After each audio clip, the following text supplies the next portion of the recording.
Srimad Bhagavatam, Canto 4, Chapter 3, Text 10. Tatra swasrir me nanu bhratir sammita. Tatra swasme nanu bhrit sammita. Matra swastrihe klina diyam cha mataram. Matre swasah kliyatradhiyam cha mataram. Drakshaye chirot kantha mana maharishibhir. Drakshaye chir utkantha manah maharishibhi. Uniyamanam cha mridhadvaradvajam. Uniyamanam cha mridadvaradvajam. Translation and purport by His Divine Grace, A.C. Bhaktivedanta Swami Srila Prabhupada. My sisters, my mother's sisters, and their husbands, and their affectionate relatives must be assembled there. So if I go, I shall be able to see them, and I shall be able to see the flapping flags and the performance of the sacrifice by the great sages. For these reasons, my dear husband, I am very much anxious to go. So Sati she wants to go meet her family, and we can understand. If everyone's there and we are not invited, then we also feel like going. Like, what's wrong? Why can't I go? She's feeling the same. As stated before, the tension between the father-in-law and son-in-law persisted for a considerable time. Sati had therefore not gone to her father's house for a long while. Thus, she was very anxious to go to her father's house, particularly because on that occasion, her sisters and their husbands and her mother's sisters would be there. As is natural for a woman, she wanted to dress equally to her other sisters and also be accompanied by her husband. She did not, of course, want to go alone. Tvai etat ascharyam ajatma mayaya. Tvai etad ascharyam ajah atma mayaya. Vinirmitam bhati gunatrayatmakam. Vinirmitam bhati gunatraya atmakam. Tathapi aham yoshid at-tattva vikchate. Tathapi aham yoshit atattva viktah. Dina didrikshe bhavame bhavashitin. Dina didrive bhavape bhavachitam. Bhavshitam. This manifested cosmos is a wonderful creation of the interaction of the three material modes or the external energy of the Supreme Lord. This truth is fully known to you. Yet I am but a poor woman, and as you know, I am not conversant with the truth. Therefore, I wish to see my birthplace once more. Dakshayani Sati knew very well that her husband, Lord Shiva, was not very much interested in the glaring manifestation of the material world, which is caused by the interaction of the three modes of nature. So this material world is controlled by the three modes of material nature. Everything begins with that.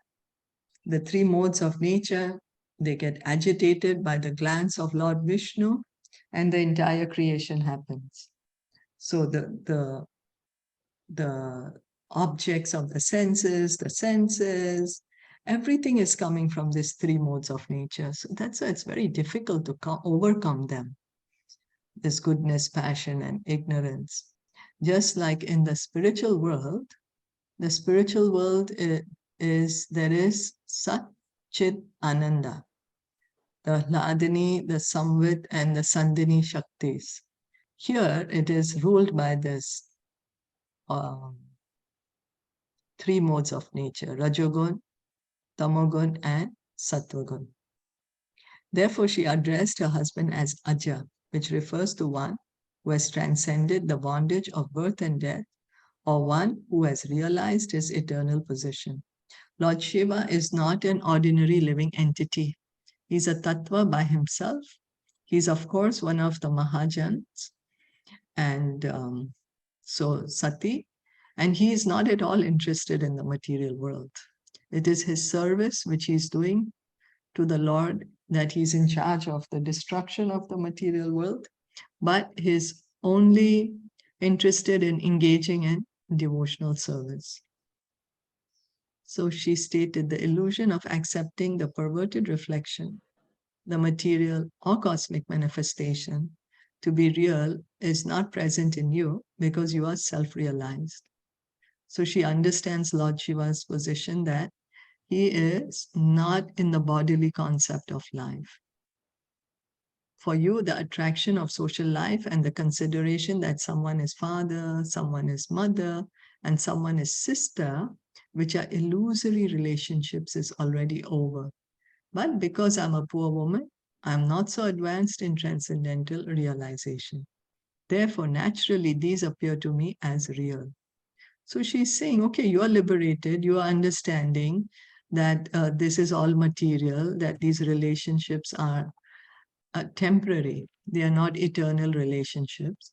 You understand the truth, you understand the position of Krishna, you understand the position of Maya. But me, I don't know this knowledge. I'm not yet situated, so I'm still attached. I'm attached to the family. So only less intelligent persons accept these perverted reflections of the spiritual world to be real. So here Srila Prabhupada is pointing us out that this material world is a perverted reflection of the reality. The reality is in the spiritual world. But we are so entangled. We are so entangled by Maya that we think this world is a permanent place. We think that this position that we are in now is permanent. We are not able to understand it's a temporary position that we are in. Whatever relationships we have or whatever possessions we have, we think these are permanent. We think these are eternal, not understanding that this is only for this time. It's like we are on the bus on a journey and we think that, oh, this seat on the bus belongs to me. I'm not going to get down. This seat is just mine all the time. But that's not true. When the destination comes, we have to get down. Another person will come and take the seat. We are not able to understand that. This is the covering potency of Maya. This is how she covers our real identity. Those who are under the spell of the external energy accept this manifestation to be fact, whereas those who are advanced in spiritual realization know that it is illusion. So the transcendentalists who have understood the nature of the world, they understand that this is just temporary, that we are not really the bodies, we are not who we think we are, we are here just for a temporary time, but eternal, our spiritual form, which is eternal, that's in the spiritual world. Actual reality is elsewhere, in the spiritual world. Actual reality is in the spiritual world. But as far as I'm concerned, Sati said, I do not have much knowledge about self-realization. I'm poor because I do not know the actual facts. So she's saying she's poor, not in monetary wise, not that, oh, I have less money, so I'm poor. No, she's saying I'm poor because I don't have this transcendental knowledge. I'm not self-realized. This is why she's saying poor. I'm attracted by my birthplace and I want to see it. One who has attraction for his birthplace, for his body, and for other such items mentioned in the Bhagavatam is considered to be like an ass or a cow. So Bhagavatam says that if we are just attached to our body or our birthplace, then we are ass or a cow. Then again, we'll say, my God, why is Bhagavatam using such language for me? How can Bhagavatam say that? Bhagavatam wants to wake us up, to give us the reality that wake up, sleeping soul. You're not the body. You are the living entity Your real position is in the spiritual world, not in this material world. Sati might have heard all this many times from her husband, Lord Shiva, but because she was a woman, Yoshit, she still hankered after the same material objects of affection. The word Yoshit means one who is enjoyed. Therefore, woman is called Yoshit. Actually, every one of us is Prakriti, whether we are in male body or female body. We are thinking based on the body of man and woman, but we are all the energy of Krishna. He is the only Purush. We are all the Prakriti. In spiritual advancement, association with Yoshit is always restricted because if one is like a play doll in the hands of Yoshit, then all his spiritual advancement is at once stopped. It is said, those who are just like playthings in the hands of a woman, Yoshit Krida Mrigeshu, cannot make any advancement in spiritual realization. So Bhagavatam says that those who are too attached to the woman. But then for the woman, it is that one who's too attached to the man. We have to understand it both ways. It's not that it's only for the woman or only for the man. No, it's for both the man and woman that we have to understand. And this is how Maya is keeping us here continuously since time immemorial. Ashya prayantir abhavanya yoshito Asya prayantir abhavanya yoshito. api alankrita kanta sakha varuttasyaha. Api Alankrita kanta sakhavaruttasyaha. Yasam vrijad vishiti kanta manditam. Yasam vrajati shiti kanthamanditam. Nabo vimane kalahamsa pandubhihi. Namo vimane kalahamsa pandubhi. O never born, O blue-throated one, not only my relatives, but also other women, dressed in nice clothes and decorated with ornaments, are going there with their husbands and friends. Just see how their flocks of white airplanes have made the entire sky very beautiful. Here Lord Shiva is addressed as Abhava, which means one who is never born. Although generally he is known as Bhava, one who is born. Rudra, Lord Shiva, is actually born from between the eyes of Brahma, who is called Swayambhu, because he is not born of any human being or material creature, but is born directly from the lotus flower which grows from the abdomen of Vishnu. So Brahmaji, how is he born? He has no material mother, material father like we have. No, he's directly born from the lotus flower, which is coming from the abdomen, from the navel of Garbhodakshai Vishnu. So he's directly the son of Garbhodakshai Vishnu, Lord Brahma. He has no material mother or father. And then how is Lord Shiva born? Lord Shiva is born from between the eyebrows of Brahmaji, between the eyes of Brahma. What happened was Brahma was so angry that the four Kumaras, they did not want to, because it's Brahma's duty to populate the universe, to make sure the universe is happening and everything is going nicely. So he started creating these children, the four Kumaras. As soon as they came out, they were like, we don't want anything to do with the creation or to have children or anything. We want to devote ourselves to devotional service. So Brahmaji got angry. In that anger, Rudra came out. So Rudra came out. That's how Lord Shiva is born. So Lord Brahma, he's called Swayambhu. Swayambhu, why he's called? Because he does not have material mother or father. So when Lord Shiva is addressed here as Abhava, this may be taken to mean one who has never felt material miseries, So the pure devotee of the Lord, he does not feel misery. Why? Because his whole consciousness is there attached to the Lord. He's serving the Lord constantly, so he doesn't feel the miseries. He doesn't know what's happening. He doesn't care what's happening on the material level. His consciousness is completely spiritual. So, and the spiritual world is always Satchit Ananda. So if we want to get free of the material miseries, we need to engage in devotional service. When we engage in devotional service, then gradually, the miseries, we don't feel them.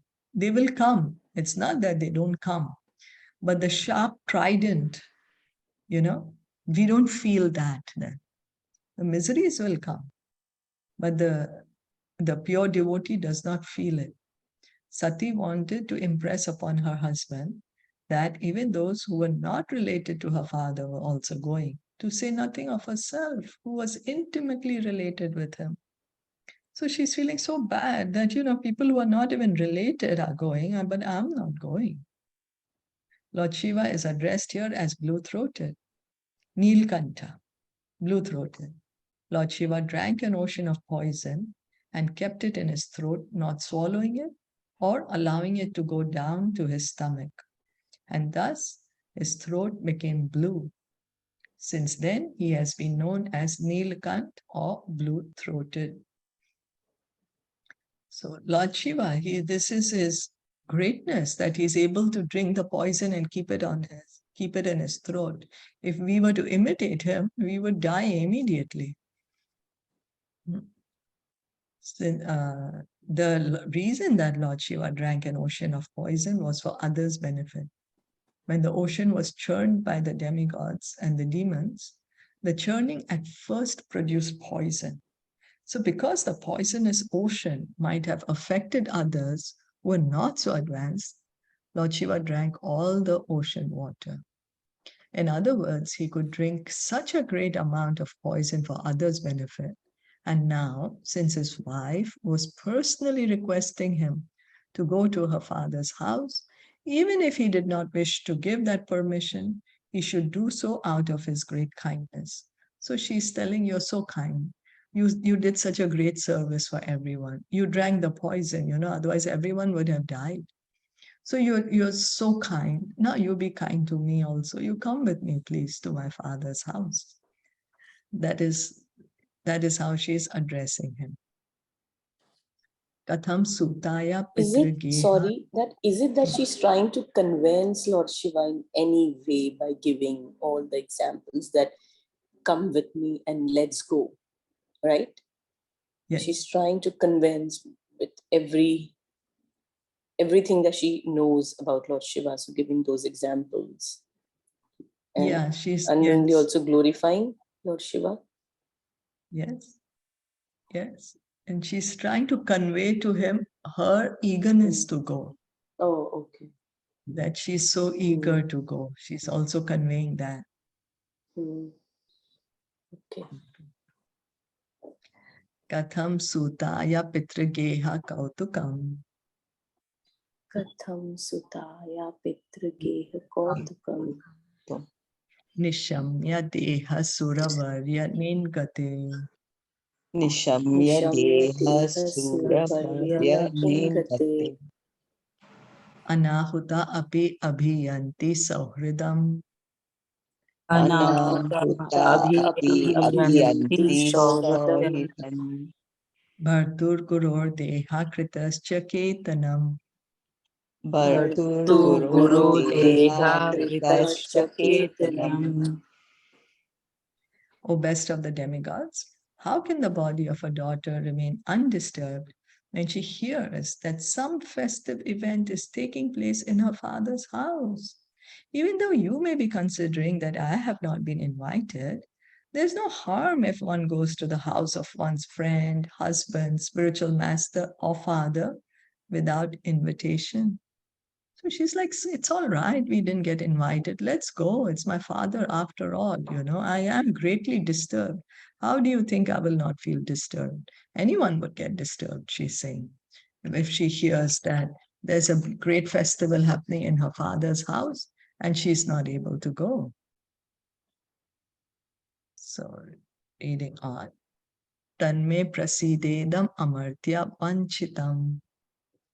Atme prasida idam almartaya vanchitam. Martyarpanchutam. Kartum bhavan karuniko batarhati. Kartum bhavan karunikah karuniko bata bhavan. arhati. Payatmano urdeham abhadra chakshusha. Tva Satya atmane atmanah arte aham arte aham abhadra tatchashasa. chakshusha. Nirupita manugrahana yachitaha. Nirupita Ma manugrihan anugrahanam yachita. yachitah. O immortal Shiva, please be kind towards me and fulfill my desire. You have accepted me as half of your body. Therefore, please show kindness towards me and accept my request. So, this is, please show kindness towards me and accept my request. That I'm your half body, Ardhangani. You know, Ardhangani, the wife is called Ardhangani. So she's like, I'm getting so disturbed now. You have to fulfill my desire, you know. So can you just give me a moment, please? Just a Yeah, moment. sure. Sorry about that. Vishir Uvacha Vishiruvacha Evam Kiritraha Priyayabhibhasitaha. evam Evam giritra giritra priyaya priyaya abhibhashitam. vibhashitaha.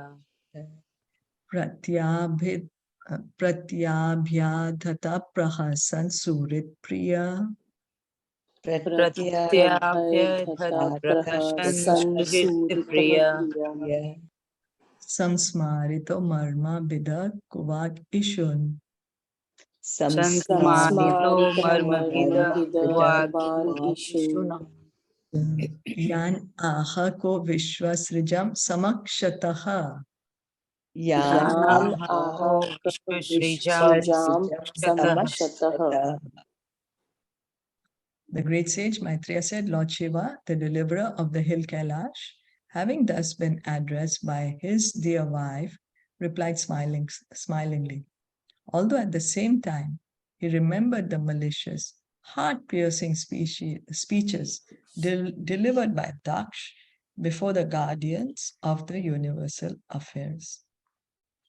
So he's smiling, and let's see what he's saying. Heart-piercing speeches, yeah, because Daksh was speaking very, very rudely, very disrespectfully. So when Lord Shiva heard from his wife about Daksh, the psychological effect was that he immediately remembered the strong words spoken against him in the assembly of the guardians of the universe. And remembering those words, he was sorry at heart. Although to please his wife, he smiled. So his heart was pierced because of the harsh words by Daksh. So, but he's smiling. In Bhagavad Gita, it is said that a liberated person is always in mental equilibrium in both the distress and the happiness of this material world. Therefore, the question may now be raised, why a liberated personality like Lord Shiva was so unhappy because of the words of Daksh. So Prabhupada is raising the point. He's saying, well, in Krishna is saying in Bhagavad Gita, one who is liberated, does not care. Na sochati, na kankshati. He does not care whether there is happiness or there is distress. And Lord Shiva is liberated. So now why is he feeling distressed? What happened? So Srila Prabhupada is giving us the commentary of Srila Vishwanath Chakravarti Thakur, who is one of the great acharyas.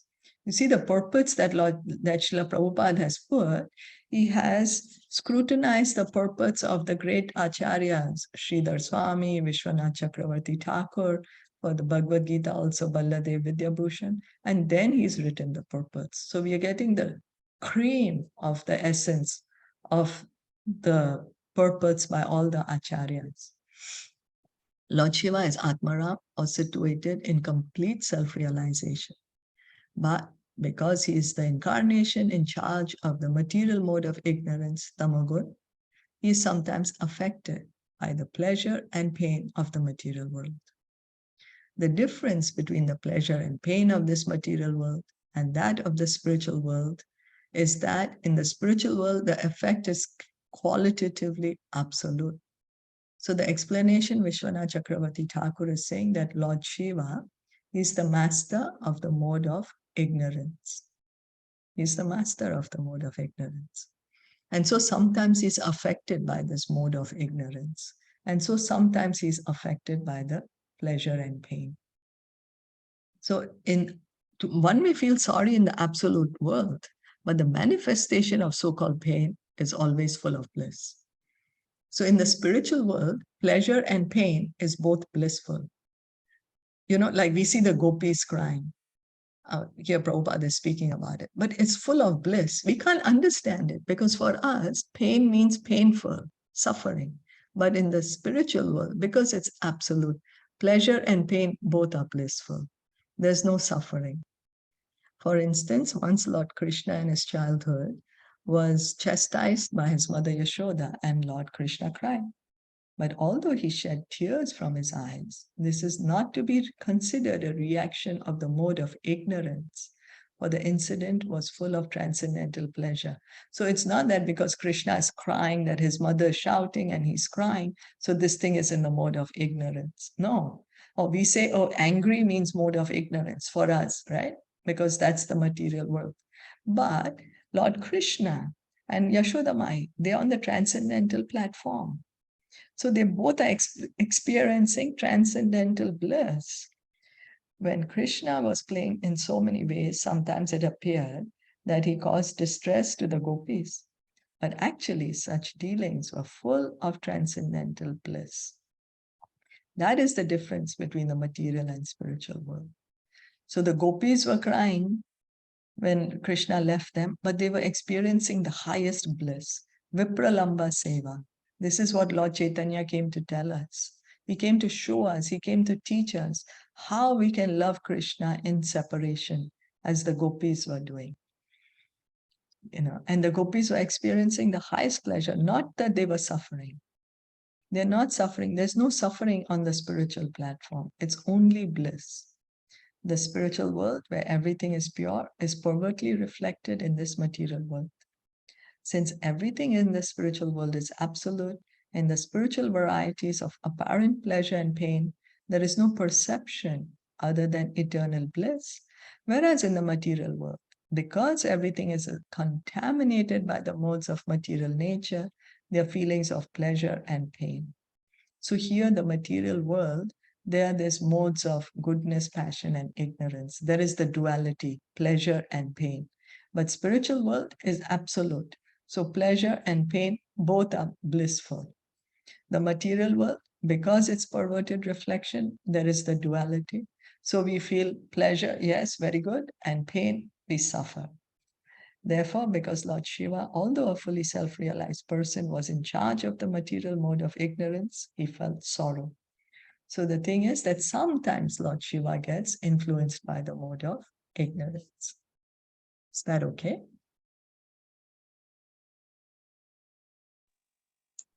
Yes. We'll stop here for today. Thank you so much for listening and enjoining. And Srimad Bhagavatam ki jai, Shilpa Prabhupada ki jai, Gaur Bhakta Vrinda ki jai, Hare Krishna.